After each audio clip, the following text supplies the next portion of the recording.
Welcome to my YouTube channel. मैं हूं doctor Preeti Rawtode. आज हम पढ़ेंगे interference in wedge shape films. अगर आपको ये वीडियो पसंद आता है तो लाइक करें, सब्सक्राइब ज़रूर करें, क्योंकि सब्सक्राइब करने के बाद जब बेल आइकॉन पे आप क्लिक करेंगे तो आने वाले वीडियोस का नोटिफिकेशन आपको मिलता रहेगा। मैं आपसे एक निवेदन करना चाहती हूँ, इस लॉकडाउन के सभी नियमों का पालन करें, सुरक्षित रहे, घर में रहें और कोविड-19 के खिलाफ हमारे देश की इस लड़ाई में अपना सहयोग दें। अब देखते हैं क्या होती है veg shape films. Veg shape films मतलब ऐसे फिल्म्स जिसमें एक एंड को थिकनेस 0 होती है और धीरे धीरे दूसरी एंड की तरफ एक पर्टिकुलर वैल्यू तक वो बढ़ती है। ये फिल्म्स फॉर्म करने के लिए 2 स्लाइड्स एक दूसरे पर रखने के बाद वन एंड को एक थीन स्पेसर उनमें रखा जाता है दोनों स्लाइड्स के बीच, और दोनों स्लाइड्स की वजह से उसमें जो एंगल फॉर्म होता है दोनों स्लाइड्स में, यहाँ पे फिगर में हम देख सकते हैं, उसको बोलते हैं वेज एंगल।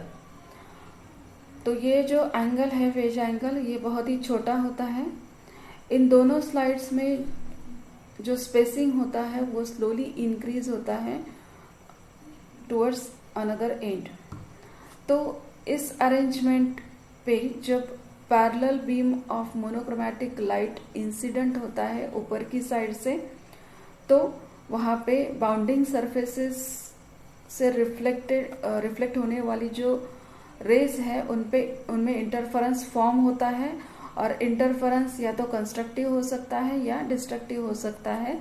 तो ये alternate bright and dark fringes उसमें फॉर्म करता है। ये जो फिगर यहाँ पे दिखाई दे रही है उसमें इस तरीके का पैटर्न फॉर्म होता है इस फिल्म्स में, और which consist of alternate bright and dark fringes.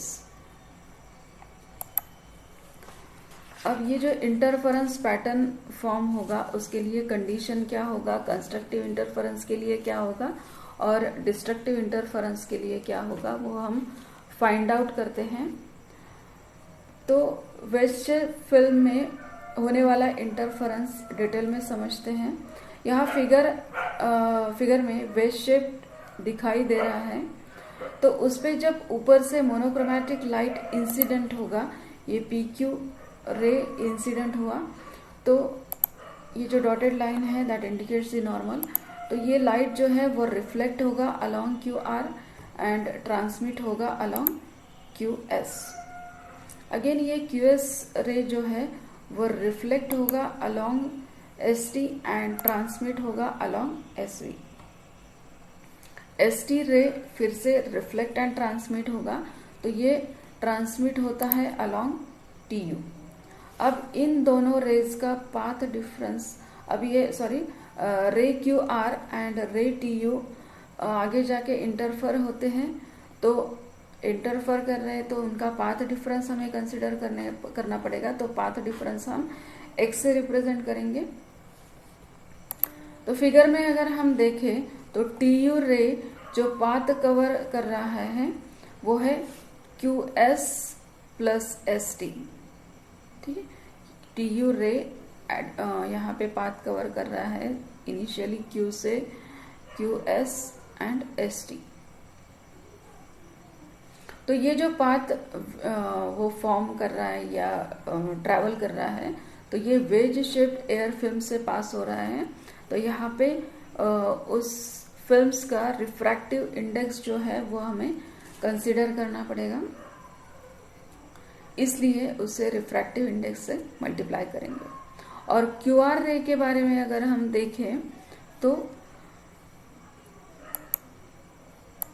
वो अगर N पॉइंट से उसको हम कंसिडर करें तो दैट इज इक्विवेलेंट टू, मतलब TR एंड NR में कोई पाथ डिफरेंस नहीं दिखेगा, लेकिन वो स्टार्ट हो रहा है Q से, तो Q to N that is the path difference due to this QR ray. Okay, तो path difference between the light ray QR and TU that is represented by x, so x is equal to mu into QS plus ST minus QN.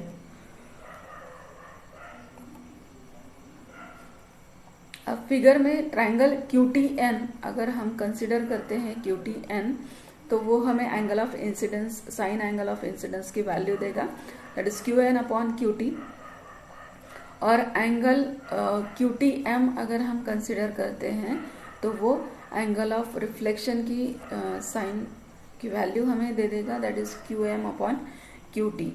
अब Snell's law की इससे हम put up कर सकते हैं कि mu is equal to sine I upon sine R, उसमें हमने वैल्यूज पुटअप कर दी तो QT कैंसिल हो जाएगा, so mu is equal to QN upon QM।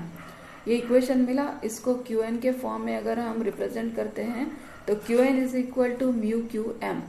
So x is equal to, ये वैल्यू हमने x में पुटअप कर दी, so x is equal to QS plus ST minus QN की जगह हम पुटअप करेंगे म्यू QM।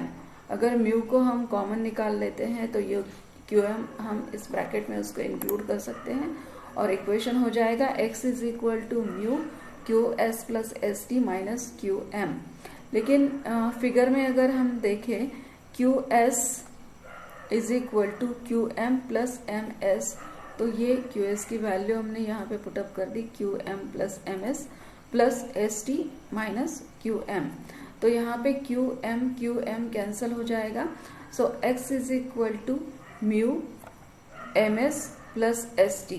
लेकिन ST जो है that is equal to SV, तो ST की जगह हमने यहाँ पे SV पुटअप कर दिया, सो ये इक्वेशन हमें मिल गया। लेकिन अगर फिगर से हम देखेंगे तो MS plus SV that is MV, तो x is equal to mu MV, ये इक्वेशन मिल गया। अब उसमें अगर फिगर में फिर से ट्रायंगल MVT ये ट्रायंगल अगर हम कंसिडर करते हैं तो उसमें ये जो एंगल है बीटा प्लस गैमा, उसका कॉस अगर हमने फाइंड आउट किया तो cos of beta plus gamma that is equal to MV upon TV। तो ये MV के फॉर्म में अगर इक्वेशन लिखा तो वो हो जाएगा cos beta plus gamma into TV। लेकिन फिर से अगर फिगर में हम देखें तो TV is equal to TO plus OV, तो ये वैल्यू हमने यहाँ पे पुटअप कर दी। लेकिन ये TO जो है that represents the thickness of the film D, और जैसे कि ये दोनों सेम है तो ये हो जाएगा D और ये हो जाएगा D, दोनों का अगर हम एडिशन करते हैं तो that is equal to twice D। So MV के लिए इक्वेशन हो जाएगा cos of beta plus gamma into this TO plus OV that is twice D।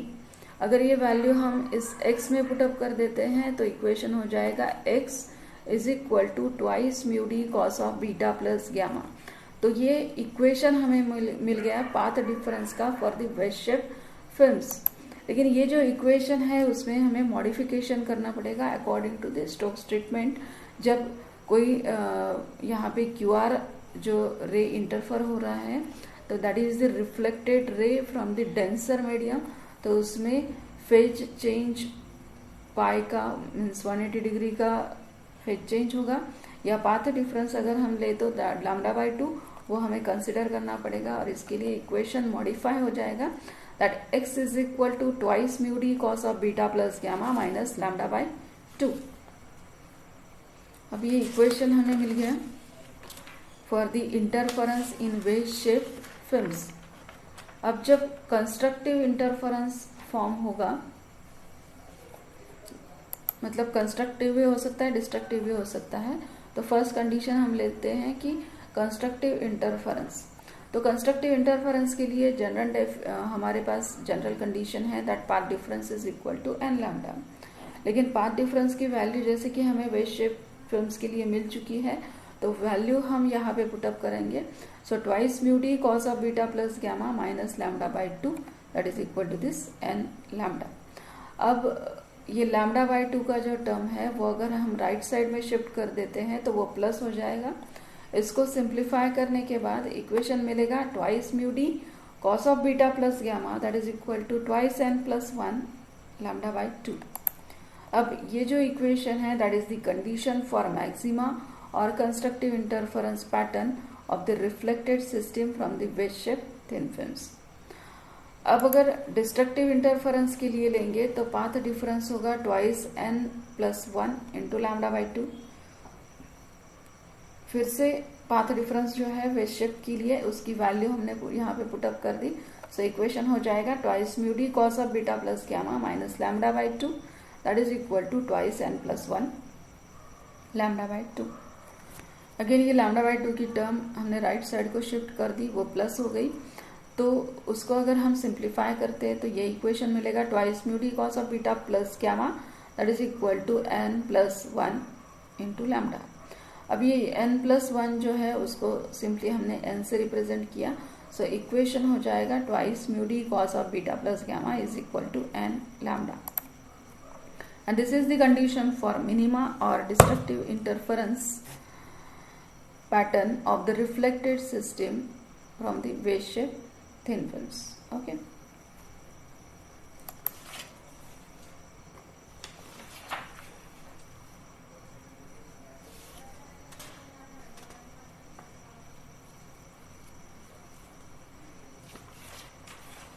अब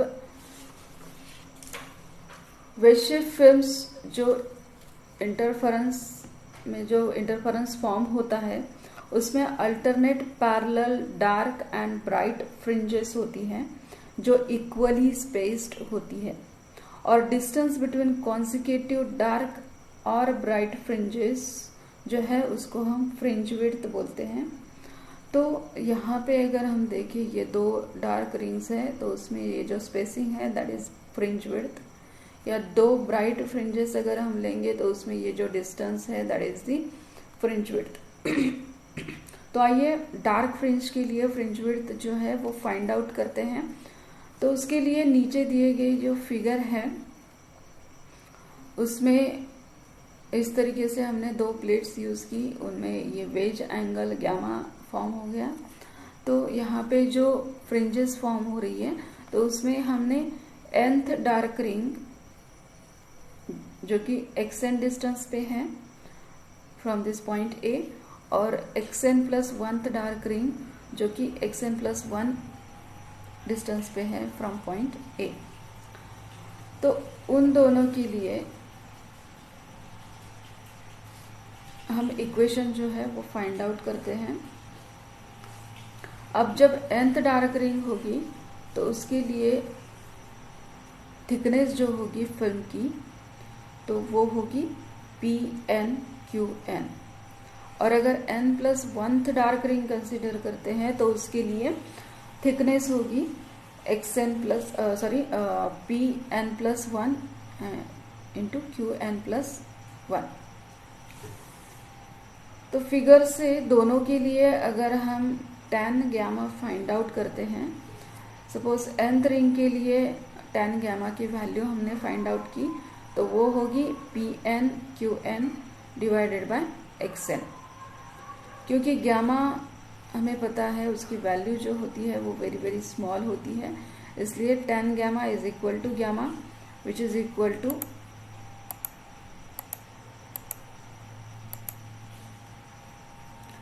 PnQn डिवाइडेड बाय xn। तो इसको हमने रीअरेंज किया तो हमें इक्वेशन मिलेगा gamma xn is equal to PnQn। Similarly nth ring के लिए अगर हमने tan गामा की वैल्यू फाइंड आउट की तो वो होगी Pn plus 1 into Qn plus 1 divided by xn plus 1, और उसको अगर हम रीअरेंज करेंगे तो इक्वेशन हो जाएगा gamma xn plus 1 is equal to Pn plus 1 into Qn plus 1। So अब जैसे कि हमें पता है कि वेज शेप फिल्म में डिस्ट्रक्टिव इंटरफेरेंस के लिए कंडीशन होता है that twice mu D cos of beta plus gamma is equal to n lambda. अब अगर ये इंसिडेंस जो है वो हम नॉर्मल कंसिडर करते हैं, नॉर्मल इंसिडेंस कंसिडर करते हैं तो उसके लिए अल्फा, बीटा एंड गामा तीनों की वैल्यू जो है वो 0 हो जाएगी। एंड एयर फिल्म के लिए mu is equal to 1, refractive index जो है वो 1 हो जाएगा। तो ये अगर ये सब वैल्यूज हम इस इक्वेशन में पुटअप करते हैं तो इक्वेशन हो जाएगा twice d is equal to N lambda. लेकिन जैसे कि nth रिंग के लिए हमें पता है कि d is equal to P N Q N, so twice P N Q N. लेकिन पी एन क्यू एन की वैल्यू हमें मिल गई है, that is twice gamma x N, तो वो हमने यहाँ पे पुटअप कर दी, that is equal to N lambda. अब इस इक्वेशन को अगर हम रीअरेंज करते हैं तो एक्स एन की वैल्यू हमें मिल जाएगी, that x n is equal to N lambda by twice gamma. Similarly n plus 1th ring के लिए वो twice d is equal to N lambda में अगर हम वैल्यूज पुटअप करते हैं, d की वैल्यू हमने पुटअप कर दी n प्लस 1 की, that is p n plus 1 into q n plus 1, that is equal to twice gamma x n plus 1, और यहाँ पे एन लैम्डा की जगह n प्लस 1 इंटू लैम्डा। इसको हमने रीअरेंज किया तो एक्स एन प्लस 1 की वैल्यू हमें मिल गई, that is n plus 1 lambda divided by twice gamma.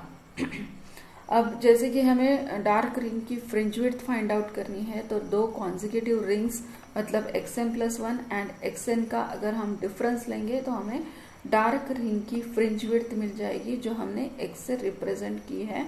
तो x is equal to x n plus 1 minus x n, उसमें हमने वैल्यूज पुटअप कर दी, एक्स एन की value and x n plus 1 की वैल्यू एंड एक्स एन की value, उसको हमने सिंप्लीफाई किया तो ये इक्वेशन मिल जाएगा। उसमें plus N and this minus 1 minus N cancel हो जाएगा। So fringe width of the dark fringe that is equal to lambda upon twice gamma. ठीक है, ये हो गया डार्क रिंग के लिए, डार्क फ्रिंज के लिए। अगर हम ब्राइट फ्रिंज के लिए फ्रिंज विड्थ फाइंड आउट करते हैं तो हमें पता है कि ब्राइट फ्रिंज अगर होगी तो उसके लिए कंडीशन होता है ट्वाइस वेव शेप फिल्म का, that is twice mu D cos of beta plus gamma, that is equal to twice N plus 1 into lambda by 2। अगर यहाँ पे नॉर्मल इंसिडेंस हम कंसिडर करते हैं तो फिर से अल्फा, बीटा एंड गामा तीनों की वैल्यू 0 होगी। एयर फिल्म्स हम ले रहे हैं तो रिफ्रैक्टिव इंडेक्स की वैल्यू 1 होगी। ये सब वैल्यूज अगर हम ये इक्वेशन में पुटअप करेंगे तो इक्वेशन हो जाएगा twice D 2n plus 1 into lambda by 2।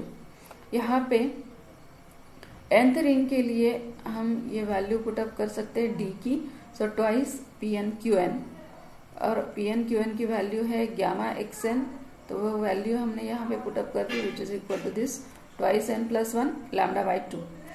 इसको अगर रीअरेंज करेंगे तो एक्स एन की वैल्यू मिल जाएगी, that is twice N plus 1 divided by 2 into lambda by twice gamma. अब अगर ये हो गया nth रिंग के लिए, अब n प्लस 1th रिंग अगर कंसिडर करेंगे तो इक्वेशन इस टाइप का होगा, ट्वाइस d की जगह ये वैल्यू हमने पुटअप की twice n plus 1 into q n plus 1, that is equal to twice gamma x n plus 1 is equal to 2 into this, ये n प्लस 1 हमने पुटअप कर दिया प्लस 1 इंटू लैम्डा बाई 2। इसको अगर हम सिंप्लीफाई करते हैं तो इक्वेशन हो जाएगा x n plus 1 is equal to twice N plus 3 divided by 2 into lambda by twice gamma.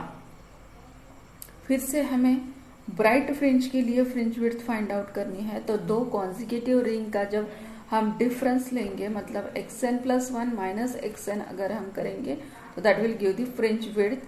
तो फ्रिंज विड्थ एक्स से हम रिप्रेजेंट कर रहे हैं, उसमें हमने वैल्यूज पुटअप कर दी एक्स एन प्लस 1 की और एक्स एन की। तो उसको अगर हम सिंप्लीफाई करेंगे लैम्डा अपॉन ट्वाइस गामा हमने कॉमन निकाल लिया, और इस ब्रैकेट्स को अगर हमने सॉल्व किया तो twice n and minus twice n cancel हो जाएगा, प्लस 3 एंड माइनस 1 मतलब वो 2 हो जाएगा, और simply x is equal to lambda upon twice gamma into 1। So fringe width for the bright fringe that is lambda upon twice gamma.